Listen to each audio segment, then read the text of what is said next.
Good evening guys, update lang ito sa gawa namin kahapon, tinatapos namin ngayon. So itong unit na to ay Kia G2 yung engine. Tapos ito guys ay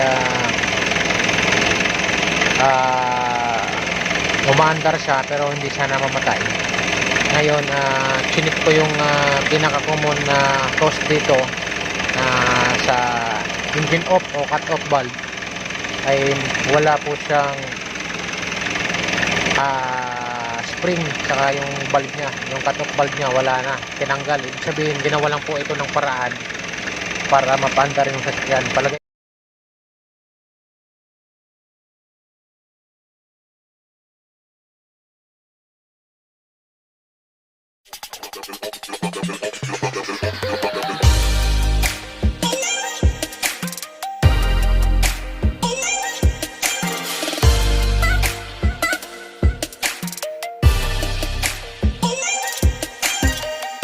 ito guys ay galing Las Piñas, so tumirik ito at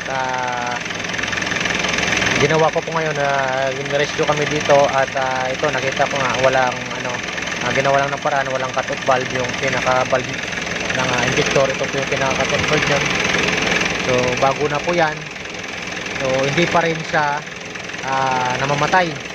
So ibig sabihin ang problema nito guys ay electrical wiring.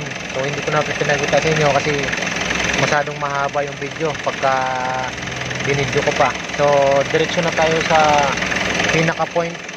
So yun nga, ito ay electrical wiring yung problema. So wala siyang patay, hindi siya namamatay yung makina kahit na nagpalit na ako ng bagong cut off valve.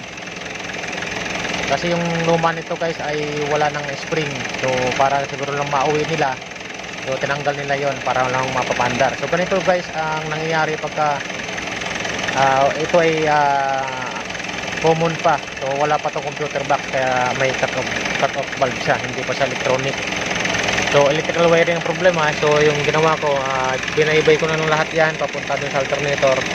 So ang pinaka common problem nito kaya electrical wiring, mayroon po siyang broken o may putol siya doon sa dulo sa alternator side.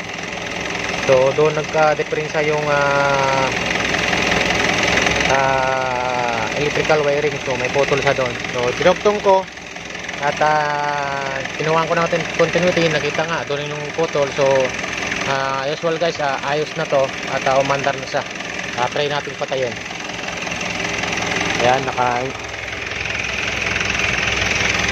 naka engine on, tapos umandar po siya, no? So try natin siyang patayin. So ayan, namamatay na po siya. So ignition on. So ayan, no? Tapos ignition on, tapos engine running. So start natin guys, start position. So one click na po siya. At the same time ano na siya, mayroon na siyang patayan. So yun lang gagawin nyo pag kayo ay mag DIY. So kailangan nyo lang ng multi-tester dito. So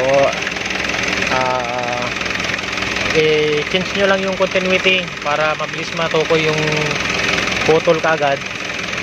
Same time makakuha nyo ng voltahe yung alternator bago nyo iwanan yung sasakyan. Siguraduhin nyo lang kumakarga yung battery ng 14 volts pag umandar. 12 volts naman something, more than 12 volts kung battery voltage ang kinukuhaan. So kompleto naman, may engine oil, tapos may cut off valve na bago, tapos electrical wiring na balutan na rin ng ayos, electrical lahat po yan, pati yung mga ground signal, ground wire, tapos pati yung coolant temperature sensor yan. So lahat po yan okay na guys. So ready to running na po guys, good condition na to. Same time guys, double check nyo rin yung wiring kung mayroon pang ibang putol. So far ito sa gawa ko wala naman. So 2007 model na Kia G2 ang makina po ito. baterya. Tapos ito. Pinsan na guys, hindi ko pinakita sa inyo kung paano mag-test ng continuity.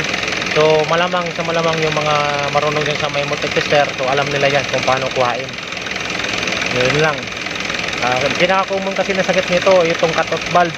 So yun nga, tulad ng sinabi ko, nagpalit ako ng cut-off valve at walang supply na pumupunta dito sa may cut-off valve. So hindi siya talagang mamamatay.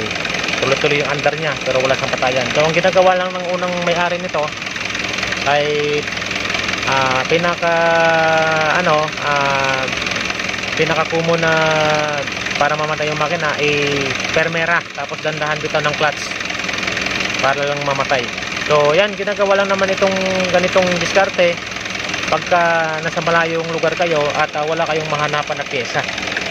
So pwede po yun ang pag-DIY na i-re-recount po yung cut-off valve, pwede mo po siyang tanggalin. So yun ay pagsamantala lang. So kailangan natin pa rin i-trace yung electrical wiring kung walang problema yung cut-off valve. So yun lang guys, maraming salamat. Sana may natutunan kayo dito. So pag hindi namamatay yung makina, possible cause cut-off valve. Pag wala dyan, electrical wiring. So putol, galing papuntang ignition on, ignition off. So yun lang, maraming salamat. Sana may natutunan kayo. Good evening. Thank you. Try natin patayin. Ayan po sa start position. On. Start. So wait. Long click. Patay. Start. So all fuse pala. Saka relay. It's good. So na-multi-tester ko na rin. Double check ko na rin. So all in all, good starting, good charging. So ready to long drive na to guys. Thank you.